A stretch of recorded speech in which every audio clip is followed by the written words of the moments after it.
What is up, guys? This is the MMA Neighborhood. Yep. I'm Devin. And I am Steven. And we're going over UFC 310. Word. Panoja versus Asakura for the flyweight title. We got a good one today, boys. But you know how we like to start off with the famous Steven Prelim. That is right, everyone. Now, I'm going to tell you all right now. Devin, are you ready to hear this? I'm ready, brother. The prelims are fucking stacked. They are very stacked. This is stupid. Yeah, it's hot, man. The whole card's hot. It's the last card of the year, and they freaking put on a good It's the show, last man. pay-per-view of the year. You're right. Last pay-per-view. Let's go, Steel. Who you got for the prelims, Now, baby? we're going to start with this is the early prelims. All right? It starts with my boy Kennedy. He's the heavyweight. He's the dude from Nigeria. He's got the beard, the big fro or whatever.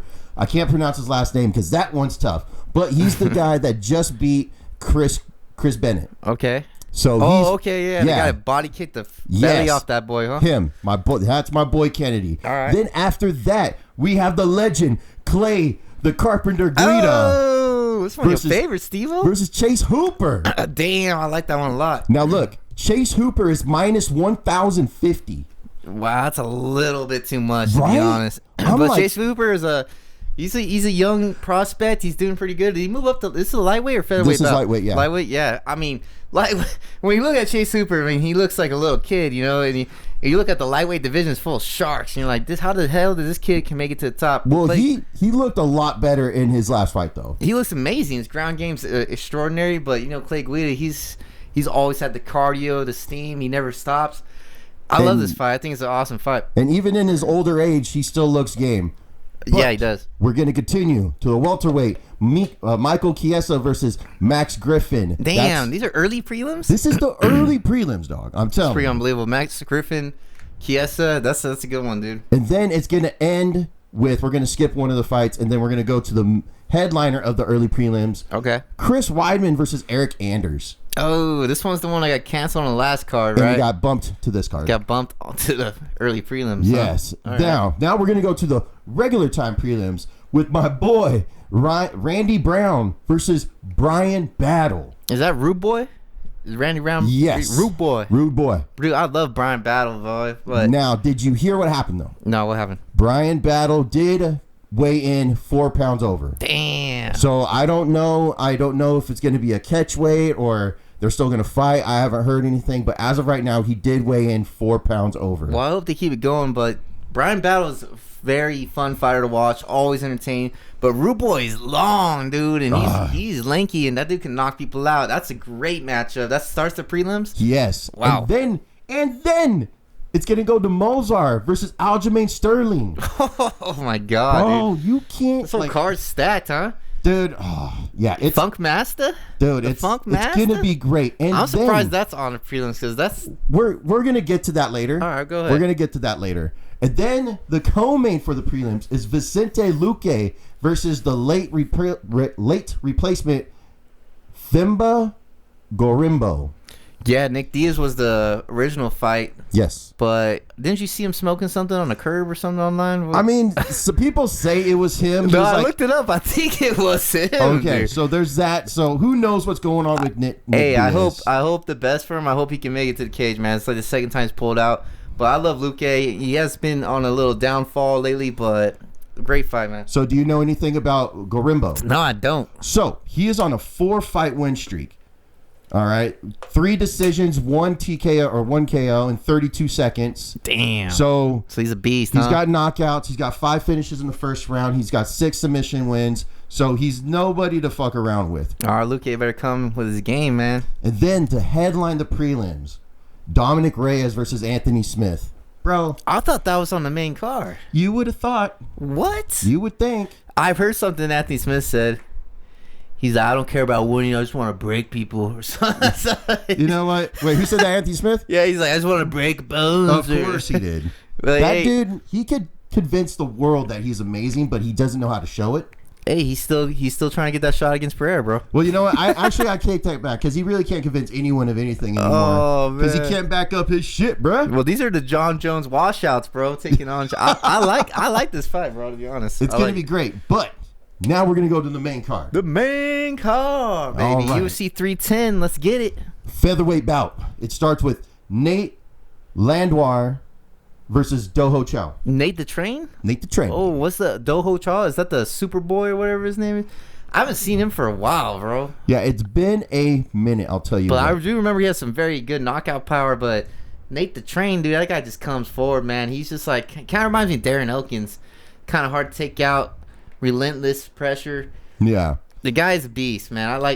This is going to be a fun scrap just to start the night, dude. Yeah, and Doho Choi, I hope I'm saying that right. He has 12 wins by knockout, 1 by submission, 8 finishes in the first round. Yeah, this boy's Doho Choi's got knockout power. I think his last time I seen him was against Cub Swanson. That was a long time ago, bro.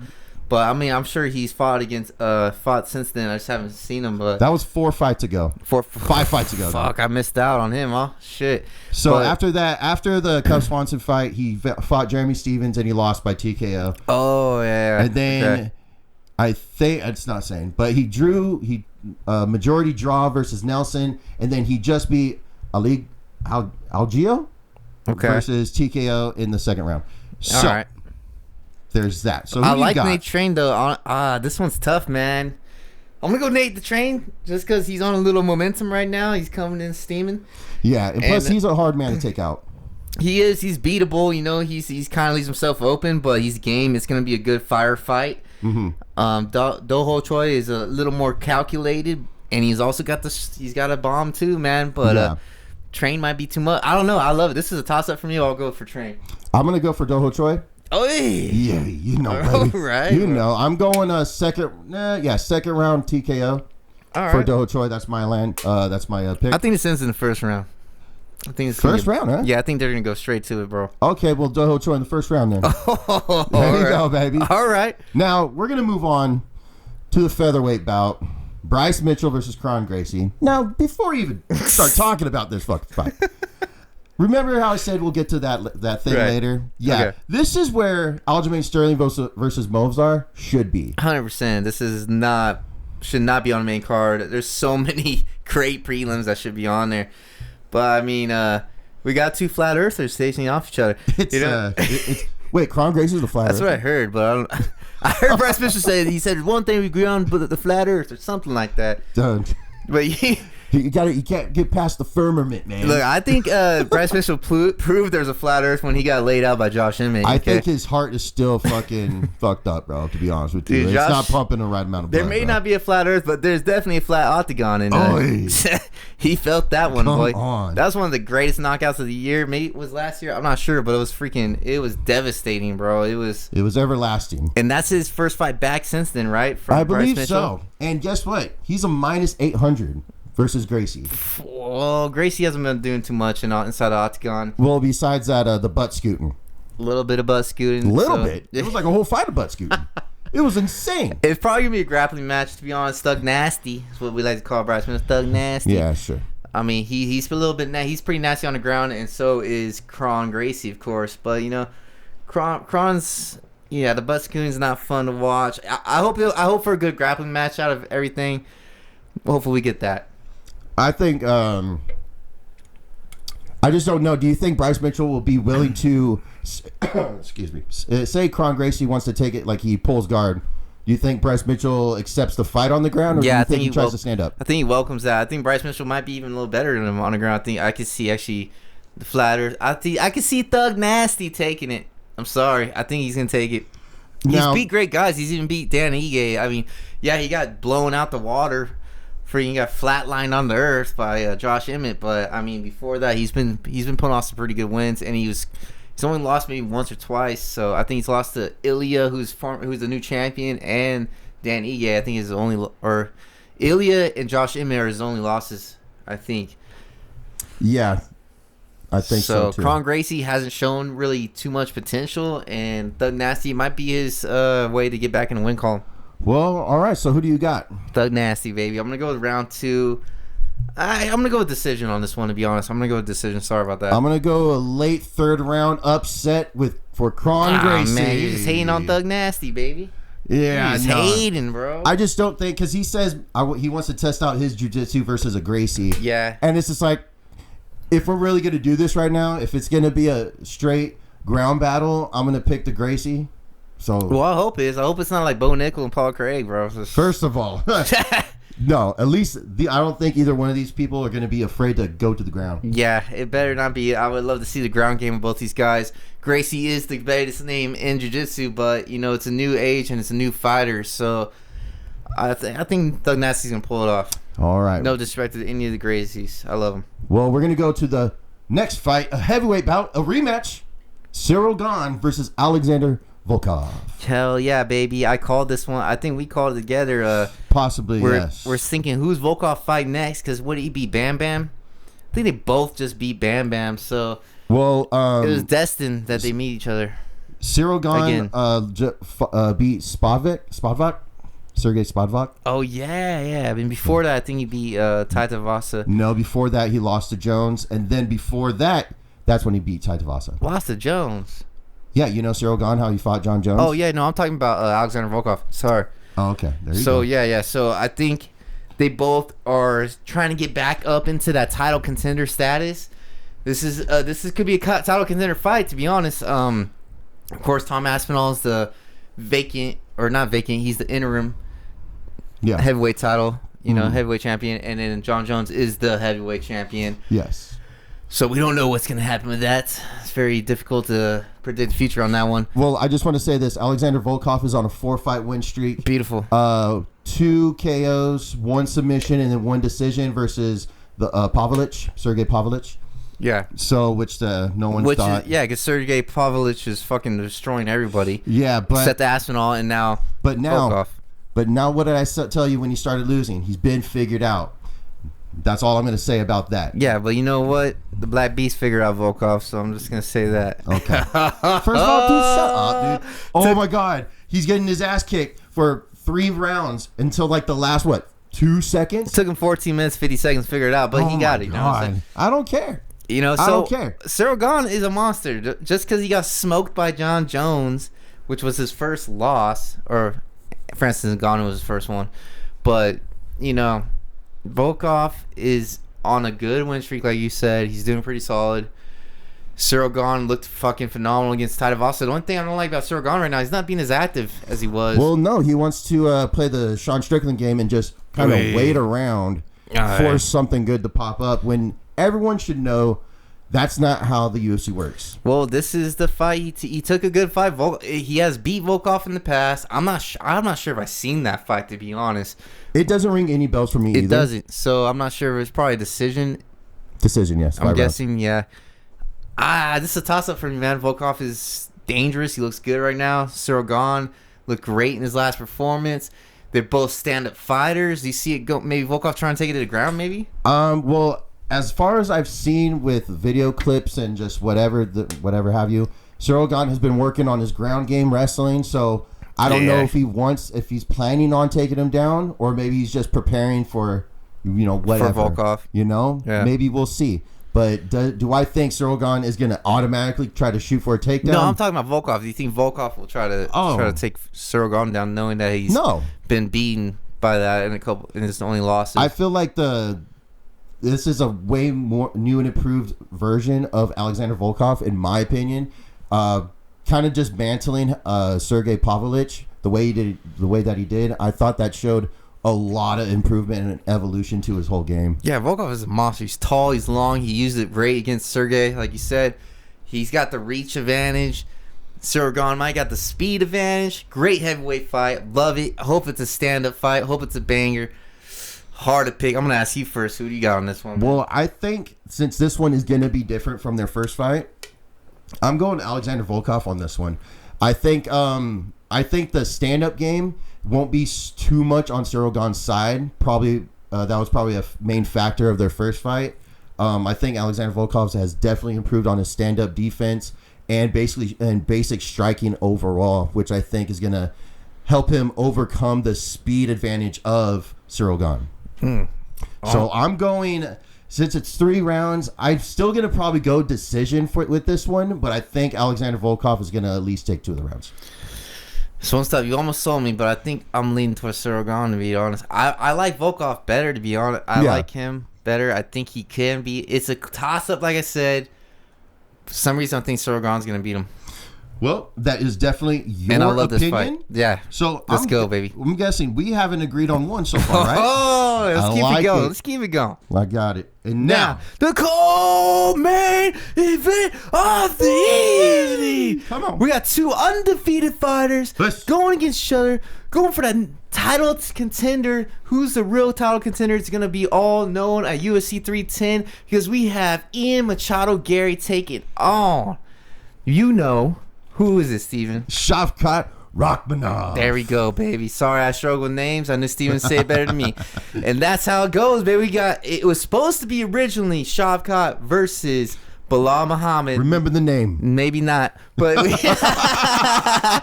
it's okay. We'll remember it next time, right? Because right now, I guess Bilal Muhammad had a toe injury. Before we get into this, I gotta say that he said he might decapitate his toe just to save this card or something like that. What do you think about that, Steve? Well, I honestly, who said that? Bilal? Yeah. I didn't hear anything about that. All right, just saying. So I'm gonna call bullshit on that one. Okay, all right. I'm gonna call BS on that one. We got the two hottest prospects in welterweight division taking on each other. Someone's gonna get the one on their loss record. Yes. Someone's gonna lose that 0. Someone's leaving undefeated. Yes. And they're both pretty incredible fighters. Yes. Shavkat, on the other hand, has a perfect finish rate. 18-0. 18-0, 100% finish rate. Word. So I just want to put that out first because, you know, Ian Gary, as great as he is, 15-0. He's 15-0, and he hasn't finished every opponent. And he's kind of looked lackluster in his last fight against MVP Michael Venom Page. He didn't look that great. I thought he kind of lost that fight, but I mean, that's up in the air. Well, he lost against who? By Michael Venom Page. I thought he kind of lost that fight. He didn't look too good in that fight. It was his last fight. I thought he lost against Jeff Neal personally. Damn. So we got, you know, some questionable wins. Well, because that one was a split decision win versus Jeff Neal. Yeah. When I watched the Ian Gary versus Page was fucking one rocking him. You know. Yeah. Well, when Gary wasn't just laying on him on the ground. Yeah, he did a little lay and pray. He did almost finish him in the first round, though. There was a scary moment, but every time they're on the feet, Page was getting advantage on him. Now, when you're going against guys, Shavkat, he is well-rounded. He can take you out on the feet or on the ground. Shavkat's last fight wasn't the most impressive win, but, you know, he does what he had to do against Steven Wonderboy Thompson. Wonderboy! Yeah. Which is you want to take him down and submit him. And he's actually the first man to submit Wonderboy, so you got to give him credit for that. And Shavkat was injured during that fight. Supposedly, yes, he had an injury. But I thought Wonderboy's kind of get him on the feet. Shavkat was like, fuck this, let's go to the ground, and boom, finishes the fight. Shavkat also, you mentioned Jeff Neal. Shavkat yes. Standing guillotine on that guy, standing rear naked on that guy. So, I mean, Shavkat's finishing the job. Ian Gary's not. You might know where I'm going with this. I got Shavkat, baby. There you go. Let's go. And he's going to take your boy out, too. I mean, Bilal Muhammad just saved himself some time to hold on to the belt a little bit longer because Shavkat's coming, baby. How about you don't besmirch the champ's name? Oy, all right. Don't besmirch your my boy got lucky. This podcast should have been us talking about how Bilal's going to lose, but instead, Ian Gary's going to lose. Who do you got, Steven? I do want to say this. I do agree with basically everything you're saying. All right, that's fucking first. No, I like when that happens. See, we were disagreeing the whole time, but now you got a little, you're on my side. But I do have to play devil's advocate for a second. Okay, go ahead. Do we really think Shavkat is just going to walk right through Ian Gary? Absolutely not. I think this is going to be a great fight. They're both undefeated for a reason, right? These guys know how to fucking fight. They're great fighters. They've gone through it. They're young. They're coming up, and now they finally have to face each other to get that title shot. And I forgot to mention Ian Gary. He's training with your boy the Bronx on this jiu-jitsu. So I mean, he's ready for the ground game. He's probably doing it purposely because he knows the champions are better at the ground, like your boy Bilal. So he's trying to get his ground game polished. And he's using one of the best submission artists ever to train with. Yeah. So, we got to give him credit on that. His stand-up's already pretty good, but Shavkat just seems like a monster that's unstoppable. Ian Gary, to me, is going to be in the survival mode in this one. I think Shavkat's going to win every round, but Ian Gary will give him a fight. Well, yeah. That's what I just didn't want to, totally glaze on fucking Shavkat Rakhmonov, and then we have another mishap. I mean, you never know. Anything can happen. And we don't want to do a half-hour love fest on one guy. Oh, yeah. We don't want to do that again. It's okay. We could be honest with each other. It's all right. You guys, and we got to know you guys' picks. We got We got two undefeated fighters going at each other. I'm sure there's a lot of this could be split down the middle.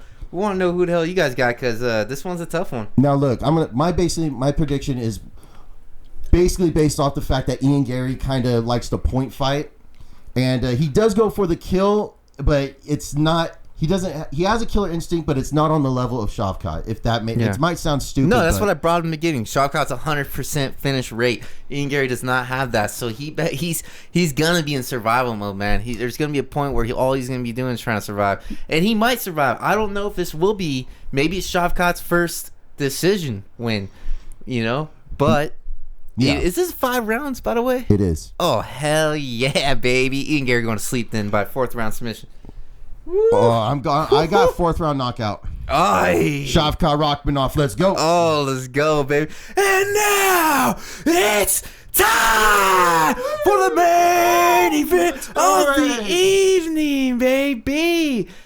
Asakura versus Panoja for the flyweight title, baby. Now I'm not gonna lie, I don't know much about Kai Asakura. This guy, he's coming from Ryzen, is his UFC debut. Supposedly he's the baddest motherfucker outside of the UFC, but he's taking on the baddest flyweight in UFC, which is Panoja, baby. Yes. So Panoja has been unstoppable. He's wiped out his division. He's beat everybody twice, 3 times on some people. So I think the UFC's kind of doing a little, let's switch it up. Let's grab a motherfucker outside of UFC because we don't have anybody left for Alexander Panoja, man. We don't got anybody to even test this guy. We can't do round 4. We can't do fight 4 with everybody. Yeah. Well, Kai Asakura vacated his belt in Ryzen to come here. Oh, what's his record, Steven? He's 21-4. The boy's got a good record. Don't know if it's padded. It ain't UFC record. No, but he fought some pretty dangerous dudes. He's very good with the knees. He's got very good spacing with his shots. He's a lot taller of a fighter than Alexander Panoja. Yeah. So he's very good at slipping in and out with his head and using his hands to fight the hands of the opponent. He's very good with catching on the counter. He's very good with catching on the counter and sneaking a knee in. Yeah, from the few highlights I've seen from Kai, he looks like a great striker. He looks like he demolishes his opponents. The only thing is, like I said, he's not UFC. These guys aren't UFC. Yeah, so it's hard to judge. Caliber. It's hard to judge how great he is till he enters the octagon. It's a very crazy way to come and debut. Going straight for the title shot, man. It's awesome that they just give it to him. And let's see if he's worthy. I think it's gonna be a great fight. I think these guys are gonna fucking bang it out, man. I really do. I don't think the UFC's dumb. They're giving him a title shot for a reason. But Panoja, bro. Yeah. The guy's a monster. I do want to say this. Kai Asakura did lose by getting knocked out by Manuel Cape. No shit. Yes. Well, Manuel Cape hasn't faced Panoja yet. So it's hard to judge that I'm one. just throwing that out there. All right. Little tidbit of fun fact. So he's lost to UFC guy. He's been knocked out by UFC. And he's got 13 wins by knockout, 3 by submission, and 12 in the first round finishes. All right. So this dude's bad. He's got power. He's loaded up. He's ready to go. He's the taller fighter. More than likely has the reach advantage. What do you say, Devin? I say Panoja's more than just striking. This guy's got grappling. He's showing it time to time. His closest match was Brandon Moreno. That was a really close one. And he had to pussy boy out of there. He had to wrestle him down. He had to hold him to win. But it shows that Panoja is well-rounded. He doesn't have to strike with this guy. He doesn't want to. He could take him down. He'd smother him. Pantoja's ground game's gone to another level. Well, see, the thing is, like I mentioned before, Kai Asakura likes to sneak in those knees up the middle. Ooh. I think that's a very dangerous position for Panoja to put himself in, trying to shoot for a takedown. Because, like I said, he's the taller fighter, Kai Asakura. I'm pretty sure it'd be a lot easier to sneak a knee in while the little person's gonna try and take you down. Just saying. Yeah, I've liked Panoja since the Ultimate Fighter. When I see him on the Ultimate Fighter show, I thought he was gonna be champion. To be honest, he had little hiccups up in here and there, but he made his way there. And now he looks like he gets better every fight. He burns out fast sometimes, but now this guy he's been able to hold his cardio, control his cardio. His ground game's phenomenal, and he throws bombs, bro. So I want to give the other guy benefit of the doubt, but I'm not going against Pantoja, bro. I got Pantoja winning this fight, man. By what? I'll give the other guy respect to say decision, you know. But dude, it's hard to go against Pantoja. He's beat Brandon Moreno. He's beat Brandon Royval. He's beating fucking everybody. Yeah, and Steve Erceg was a great. That was no. Everybody, I named two. I mean, that guy looks like 40-year-old virgin, but I'm just saying. I think he's gonna beat Kara France. So I think Pantoja has a win over him too. So this guy, like I said, he's wiped out the division. I like the idea of bringing a rising champion, but I got Pantoja. Well, I'm gonna have to strongly disagree with you. Okay, I'm gonna have to go with my man Kai Asakura. Oh my god, he's now my boy. I'm going for him. I think. I don't know. You think of what? I don't think Pantoja's gonna be able to fucking do it. All right. Oh yeah. Is that what you think? Here's what I fucking think. You think that? I tell you what, he's gonna catch one. He's gonna catch a bink right down the middle. You know what I'm saying? Oh really? Yeah, really. Yeah, well, I'd like to see that. Right? Well, you can see it at UFC 310 tomorrow. Tomorrow, baby. Hey, yeah, we're posting a little late, but you guys got to tune in. Yes, and make sure.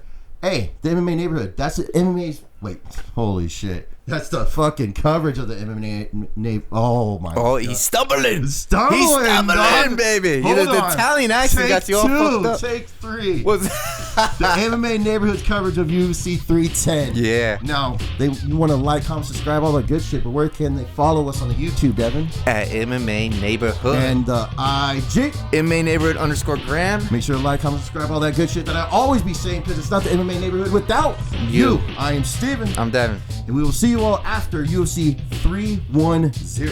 Yeah, buddy.